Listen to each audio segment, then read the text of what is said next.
প্রথম জয় পেয়েছি, অবশ্যই এটা ভালো লাগার একটাই যে ট্রাই করছি টিম ওয়াইজ, যেহেতু team game cricket, team wise খেলতে পারছি।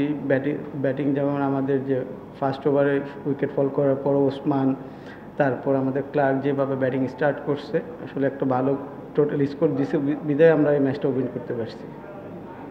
আর মানে দলটা তো মানে একটা দল তো বুঝতেই পারে কম্বিনেশনটা জেল করতে সময় লাগে। আপনি মনে হচ্ছে যে 2-3 ম্যাচ হয়ে গেলে কিরকম কম্বিনেশনটা জেল হয়ে যাবে?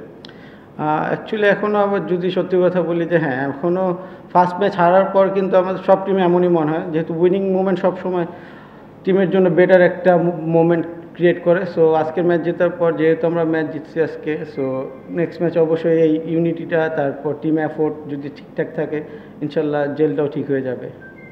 আর আফ্রিদি আসলে রোলটা কি আপনার মনে হয়? What does he bring? Afridi আসলে অ্যাকচুয়ালি ও তো একজন মেন্টর আমাদের টিমে। সো যেহেতু অনেক এক্সপিরিয়েন্স, সবগুলো ফ্র্যাঞ্চাইজি লিগ খেলছে, ওয়ার্ল্ড ক্রিকেটে কিন্তু অনেক দিন ক্রিকেট খেলছে। সো ও as a team, as a mentor হিসাবে যতটুকু আমাদেরকে ইনফরমেশন শেয়ার করা, ততটুকু আমাদেরকে ইনফরমেশন বেটার ক্রিকেট খেলার জন্য শেয়ার করতেছে।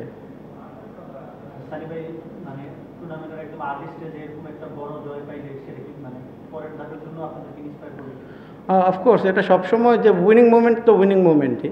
সো ম্যাচ উইন করলে সবসময় টিমের মোরালি, তারপর যদি কনফিডেন্স লেভেল, ইউনিটি বলেন, সব কিছু ঠিকঠাক থাকে। সো ফার্স্ট ম্যাচ যেহেতু হেরে গিয়েছি, সো আজকের ম্যাচটা আমাদের জন্য ইম্পর্টেন্ট ছিল যে উইন করাটা। আলহামদুলিল্লাহ আমাদের সবার টিম এফোর্ট এবং সবার যার যার জায়গায় বেস্ট খেলাতে আমরা উইন করছি।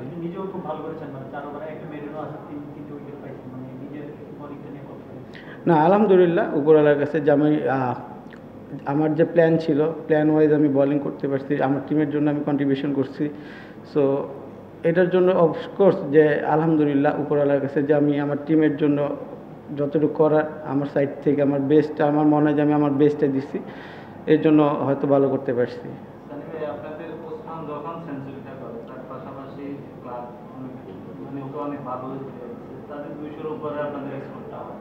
এরপর আমরা দেখছি রাজশাহীর যে ব্যাটিংটা আমরা দেখলাম টপ অর্ডারের দিকে, ওরা খুব ভালো ব্যাটিং করে, ওইটাতে আপনারা খুব ভালোভাবে মানে কি বলবো সামাল দিতে পারছেন, তাতে করে 100 রানের ব্যবধান, 105 রানের ব্যবধানে ম্যাচটা জিতেছে। এটা কি বলারদের জন্য একটা মানে চাপ কম হয়ে গেল কিনা যখন বড় স্কোরটা হয়?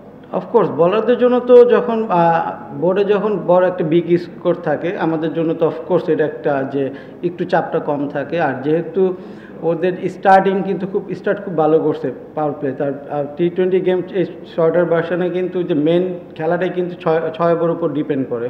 সো আমরা আমাদের প্রসেসে ছিলাম যে বলারদের যে হ্যাঁ, 1-2 ওভারের দিক থেকে হয়তো রান স্কোর হবেই, সো প্যানিক যাতে না হই, কারণ 200 রান কিন্তু প্রতি ওভারে ওদেরকে অলমোস্ট 12-এর মতো রান দরকার ছিল। সো এটা এত ইজি না ক্রিকেটে, হয়তো 1-2 ওভারে হয়তো রান হইতেই পারে। সো আমরা আমাদের মতো জাস্ট কাম ছিলাম যে না হবে, 1-2টা ভালো বল হলে উইকেট বেড়ে গেলে ওরা প্রেশারে পড়বে। সো আমাদের সাইড থেকে আমাদের বেস্টটা ট্রাই করছি। একমাত্র ওয়ালটন এসি দিচ্ছে 1 বছরের রিপ্লেসমেন্ট গ্যারান্টি।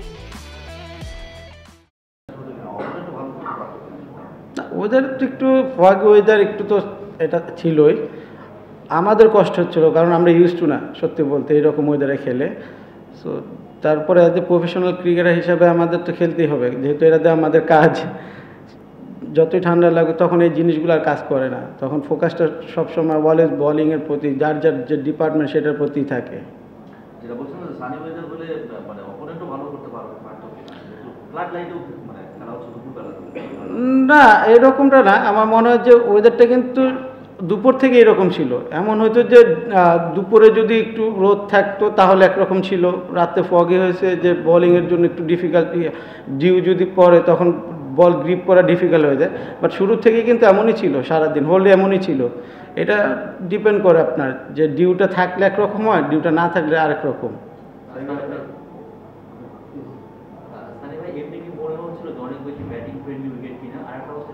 রানের যে ফ্লোটা ছিল মানে 16 ওভার পরে কি মনে হচ্ছিল যে দলীয় সংখ্যা 250 হতে পারে আমাদের টেস্টিং জন্য? না, ব্যাটিং অ্যাকচুয়ালি দেখেন আমাদের T20 গেমে কিন্তু 1-2টা পার্টনারশিপে কিন্তু রানটা করে। সো যখন আমাদের সেট ব্যাটসম্যান আউট হয়ে গেছে, তো তখন এক্সপেকটেশন কিন্তু তখন যদি বেশিও থাকে তখন এটা পসিবল হয় না, কারণ একটা নতুন ব্যাটসম্যান গিয়ে রান করা এত ইজি না, টি-20 এত শর্টার ভার্সনে এত ইজি হয় না। তখন আমাদের মেন কাজটাই করে দিয়েছে ওই যে উপরে যারা ব্যাটিং করে, ওসমান, ক্লার্ক, করার পর মিথুন। সো পরের ব্যাটসম্যানগুলোতে এই চাপ প্রেশারটা ছিল না। হায়দার আলী খুব অল্প রান করছে, বাট ওই সময় যেটা দরকার ছিল যে বল টু বল রান করা। সো প্রসেস অনুযায়ী ব্যাটিং করাতে হয়তো আমরা 219 করছি। আপনার বোলিং নিয়ে একটু জানতে চাচ্ছিলাম। আমরা সাধারণত আপনাকে যে ক্যারেক্টারে বল করতে দেখি, মনে হয়েছে যে হচ্ছে কি আপনি হয়তোবা এই বিপিএল এর আগে কিছুটা আপনার বোলিং নিয়ে একটু এক্সট্রা কাজ করেছেন, স্পিড করানোর ক্ষেত্রে কিংবা বল একটু কুইকার ডেলিভারিগুলোর ক্ষেত্রে, যদি সেই বিষয়ে একটু বলেন। কারণ আপনার রিদমটা নিয়েও যদি একটু বলেন, লাস্ট সিজন এই সিজন কম্পারেট পার্থক্যটা কি? ম্যাসিভ কোনো চেঞ্জেস নাই, বাট টি-20 গেমে শুধু এটাই বলবো যে একই টাইপের বোলিং করা আসলে ইজি না বলতে যে ব্যাটসম্যানের জন্য ইজিয়ার হয়ে যায়। সো এর জন্য আপনার পেস ভেরিয়েশন বলেন, তারপর যদি ক্রিজ ইউজ করা বলেন, সেইগুলো নিয়ে ফোকাস বেশি ছিলাম। আর ব্যাটসম্যান রিড করে এক সিমিলার বল তো আসলে পসিবল না, সবার ফুটওয়ার্ক বলেন এক হয় না।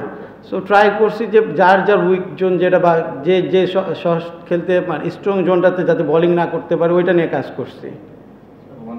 আপনি প্লেয়ার্স ড্রাফটে সিলেক্ট ছিলেন, পরে মিউচুয়াল এগ্রিমেন্টে টর্নেডো মিস্টেকের প্রত্যাশা থেকে আসলে আপনাকে দলে নিয়েছে, এবং সেই প্রত্যাশাটা আসলে আপনি চাপ টর্নেডোর বিষয়টা আসলে আপনি কিভাবে দেখেন? না, অ্যাকচুয়ালি অ্যাজ এ প্লেয়ার কিন্তু আমি যেহেতু সিলেটের প্লেয়ার ছিলাম, ড্রাফট থেকে নিয়েছে, সো এটাতে কিন্তু আমি হয়তো সিলেটের হয়ে খেলতাম।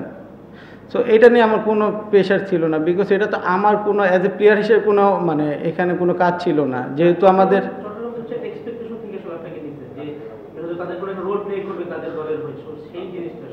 হয়তো আমি চিটাগাংয়ে কিন্তু প্রথম 2 বছর কিন্তু এই টিমে খেলেছি, প্রথম বিপিএলে।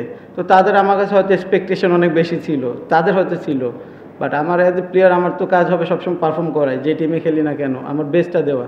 সো আমি আমার বেস্টটা দিয়েছি, ইনশাল্লাহ আল্লাহ হয়তো আমাকে সাপোর্ট করছে, বা আল্লাহর উসিলায় সব কিছু হয়েছে আমার।